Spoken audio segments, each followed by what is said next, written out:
Hello, welcome to MOVE course on Environmental Humanities. This is lecture number 8 and we are in week 2nd. So in the previous lectures, we examined how climate change challenges conventional narrative forms. We discussed representational difficulty because there are limits of linear narrative. Fragmentation, temporal dislocation, and all this need to hold together different scales of time and experience. So we will move into a specific literary form right now because this has become especially important for environmental and climate writing. Although as literature students, you may have been, or those of you who are literature students, you may have been reading about these forms in your academic disciplines. But it's important to revisit these because here we are talking about environment as well as we are also talking about the humanities. So essay as a literary intervention. So we are not treating the essay simply as a short prose or as a school exercise or as a college exercise. We are trying to understand how it is an important, powerful medium of thinking, questioning, reframing, and intervening in public discourse. Because in climate writing, the essay is particularly valuable because it can move between personal reflection, scientific fact, ethical argument, literary analysis, memory, and speculation. It does not need to remain within one narrow mode. It can think across boundaries. So writers like Rachel Carson, Margaret Atwood, Kim Stanley Robinson, they are important for us and we will be discussing this. So let's move on. You already know what is an essay, but still a quick recall. It has come from the word essay, which meaning an attempt or a trial. This origin is very important because an essay is not necessarily a final answer. It is an attempt to think through a subject. So some historical aspects about essay are mentioned on this slide. For those of you who are not familiar with it, it will be helpful. But for those who are familiar with these aspects, this will be a recall. So essay remains one of the defining features of writing because it has a mix of questions, doubts, observations, memories, and judgments. Unlike a formal academic article, an essay does not always suppress the author's voice. So these are the components of essay. It is visible in journalism, it is visible in newspapers, it is visible in academic classrooms. So it's a very handy kind of a form of writing, and you can transform it for various purposes, make it long and short. It's also very flexible for various purposes. So climate writing generally, it blurs the boundaries between forms. And in today's scenario, in 21st century, literary genres have been revisited for the specific kinds of rules and regulations. There is a lot of interdisciplinarity there. Therefore, we also find intergeneric, transformation from here to there. And in the discussions of Rachel Carson, Margaret Atwood, Kim Stanley Robinson, we have seen this because these writers do not remain within one single mode. They move between essay, reportage, polemic, memoir, literary criticism, scientific explanation, and fiction. Before we examine this hybridity, we need to understand the difference between these forms. Because the essay is speculative, associative, and personal, the author's thinking is foregrounded. This does not mean that essay is merely subjective or unsupported. Rather, it means that writer's process of thought becomes part of the text. Reportage is more observational and evidential. The author appears as a witness or investigator. Reportage says, this happened, this was seen, this can be documented. Polemic is argumentative, declarative. The author advocates a clear position and often seeks to persuade the reader strongly. The academic article is analytical and citational. It usually suppresses the author's personal voice and emphasizes method, evidence, and scholarly positioning. Memoir, as you know, is autobiographical. The author's own experience becomes the central subject. The essay can borrow from all these forms without becoming identical to any one of them. This is what makes it so capacious. It can include personal memory without becoming memoir. It can include evidence without becoming reportage. It can make an argument without becoming purely polemic. So this is how it becomes very important for our discussion. In literature and cultural studies, an intervention means that a text or argument that enters an existing discussion and attempts to change how that discussion is understood. As you know, that essay has a lot of power to make a lot of interventions. Therefore, it is very important in environmental writing.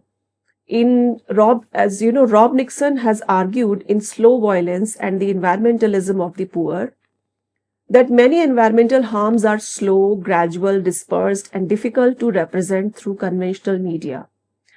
And Nixon uses the idea of slow violence to describe. We will keep revisiting this phrase. And he also discusses the importance of forms of environmental non-fiction that can sustain attention to such slow harm. So this is therefore the reference to slow journalism, meaning writing that does not merely chase immediate answers, immediate events, but stays with long gradual processes.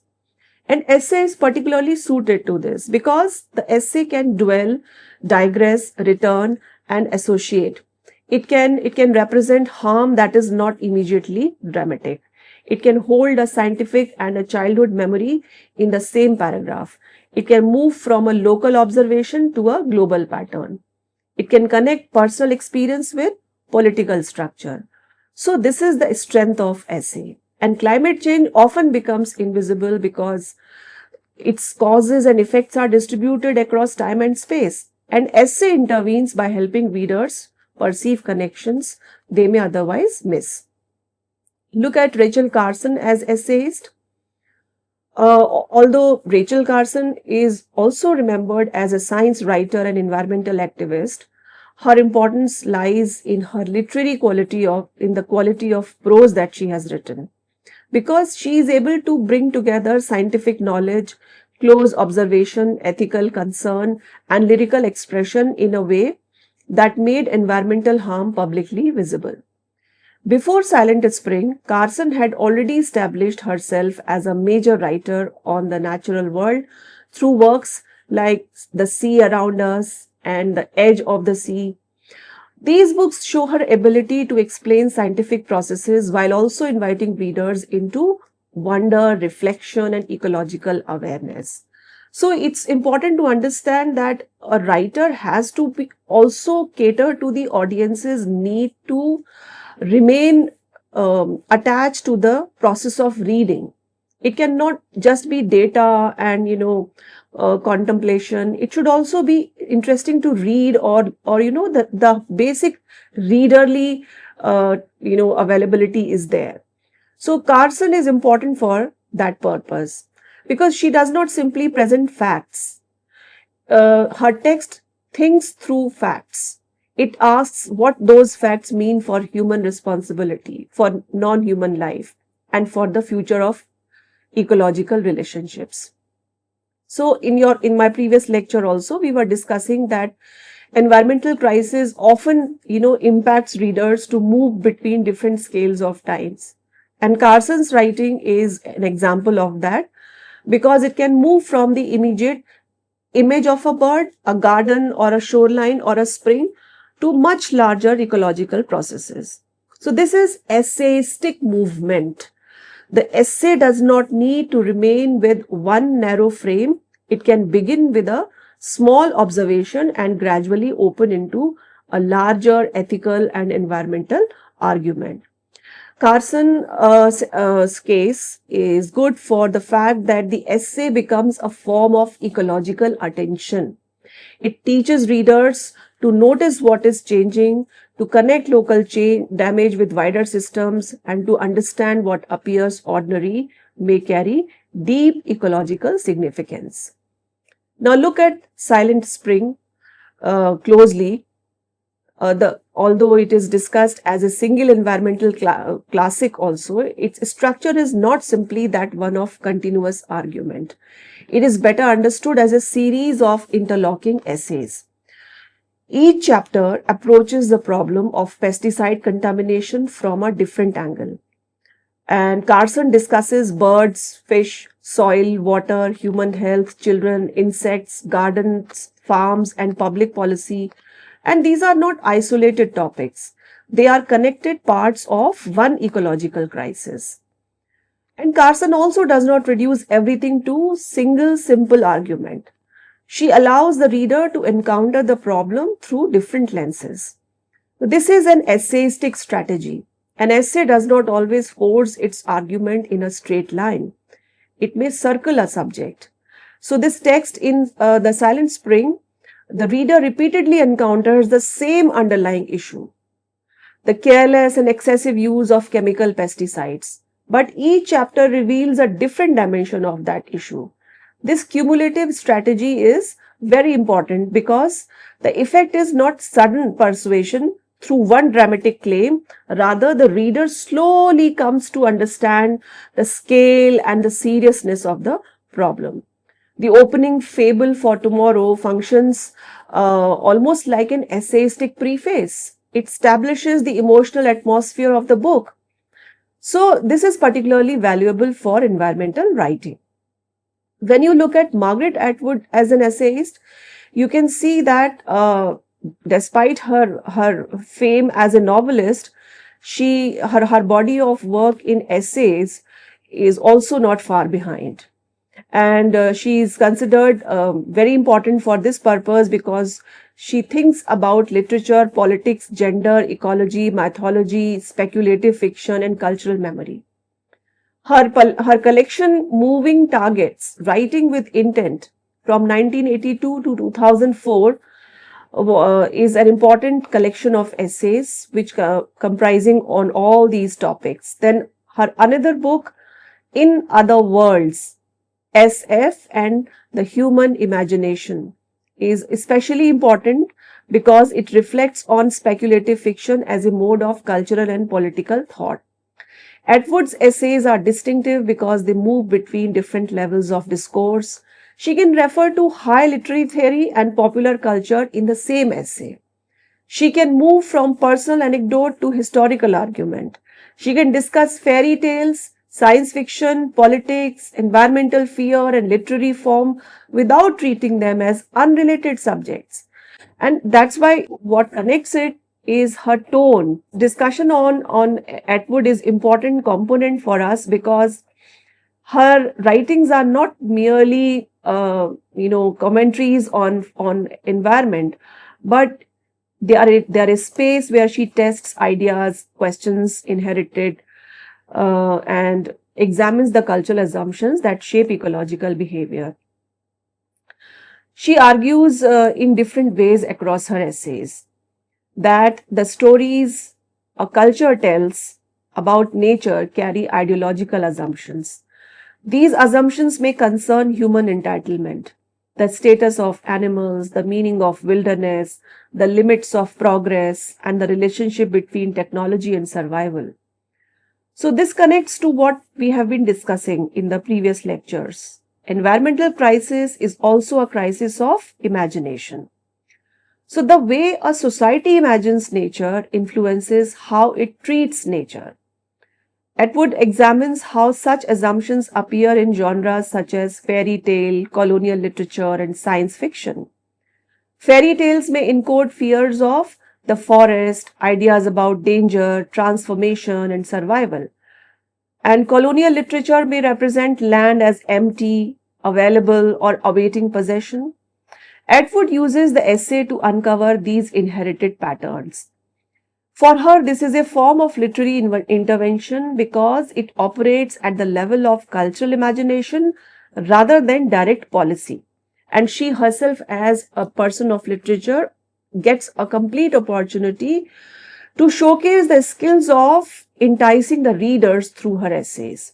She's asking readers to recognize how stories train perception. If cultures have learned to imagine nature as passive, exploitable, or secondary to human ambition, then ecological change also requires narrative change. The essay is especially suited to this argument because it can move between literary analysis and cultural critique. Then we have the case of Kim Stanley Robinson, who gives us a different example of essays. I also discussed with you in the previous lectures that Robinson's novel does not follow one simple narrative. It includes various components. So, some chapters contain extended analytical passages on subjects such as carbon pricing, central banking, financial systems. These passages are not always narrated by a character in a conventional fictional way. They often sound like the voice of an informed, speculative, non-fictional intelligence. This deliberately blurs the boundary between fiction and essay. And why does he do this? Because climate change cannot be understood only through feeling or plot alone. It also requires systems thinking. It requires readers to understand finance, institutions, governance, technology, law, and collective action. So the essay-like chapters slow down the novel. They interrupt the plot and ask the readers to think. This is important. A conventional novel often encourages the reader to follow events and characters. Robinson asks the readers to pause and consider. This essayistic register helps the novel function as what Robinson has described as a form of applied thought. The novel becomes not only a story but also a space for thinking through possible responses to climate crisis. So, a recurring question in climate writing is the relationship between scientific evidence and literary form. Whenever you will say that we are pursuing environmental humanities, people will ask you that how can environment be pursued or safeguarded or, documented through imagination? This question will keep haunting. So we have to constantly engage ourselves in a sustainable discussion about this question. That's why this figures many times in this entire course. I once again say that science communicates through data, method, observation. Its authority depends on precision, transparency, and evidence. The essay communicates differently. It works through voice, association, argument, reflection, and rhetorical movement. At first, these modes may appear opposed. Science seems objective, the essay seems personal. Science aims for replicability, the essay often foregrounds perspective. Science reduces ambiguity. Where possible, the essay may dwell within complexity. But environmental writing shows that these modes are not necessarily incompatible. Rachel Carson's Silent Spring is a good example because I told you that Carson maintains literary and essayistic character of her prose style while also grounding her claims in scientific evidence. So this combination makes the climate writing powerful. It is, science in communication as well as conveying the ecological, toxicological concerns to a broad public while also engaging them as readers. So this model has influenced later environmental writers, including Bill McKibben, Elizabeth Colbert. Their works often combine scientific explanation with essayistic movement, personal voice, reportage, and cultural reflection. And this is one of the defining features of modern environmental non-fiction. It does not ask us to choose between science and literature. Instead, it shows how scientific knowledge can be made publicly meaningful through literary form. So, some of the limitations should also be pointed out so that when you are reading, you are careful of that. The essay's associative structure can sometimes be a limitation because it moves through reflection, digression, and connection. So, sometimes it may not always produce a single clear policy recommendation. But I think that is also a good thing. We should not look for conclusive answers for a problem which is so multifarious. Then also the essay also has a limit of circulation. It usually reaches readers who are already willing to read carefully and reflectively. Its audience may be smaller than that of television, social media, or mass political messaging. Uh, Atwood has acknowledged that literature changes culture slowly and indirectly. It does not usually produce immediate policy transformation. It works through imagination, memory, language, perception. And Robinson has also addressed this limitation by embedding essay like chapters within a novel. So the writers are also doing their own innovations to work with this form and not giving it up, because it is a very useful format of writing. So this intervention at the level of imagination, does it lead to political efficacy? Environmental humanities suggest that it does, but not in a simple or immediate way. So it's important to keep observing the efficacy that essays create, whether they are embedded or written separately for the purpose of environmental anthologies. Now here is a close reading exercise that I recommend for you. This exercise asks us to read Rachel Carson's opening chapter, A Fable for Tomorrow, and look at its essayistic qualities. Ask these questions, like how this is an essay or not an essay. And this kind of thing is, the questions that you can ask is how she manages the transition from the fable's imagined world to the claim that its destruction is real and documented. Then you can also find an answer to the question like, what are the associative rather than strictly logical connections in this? So compare it with other writers like Atwood or Robinson, and you will yourself find answers to these questions. So this is an important reference slide. You can see the works that have been instrumental in helping me curate this lecture for you. You can also go and read these things in detail. I hope this lecture has been helpful to you. I look forward to meeting you in a different lecture. Thank you very much.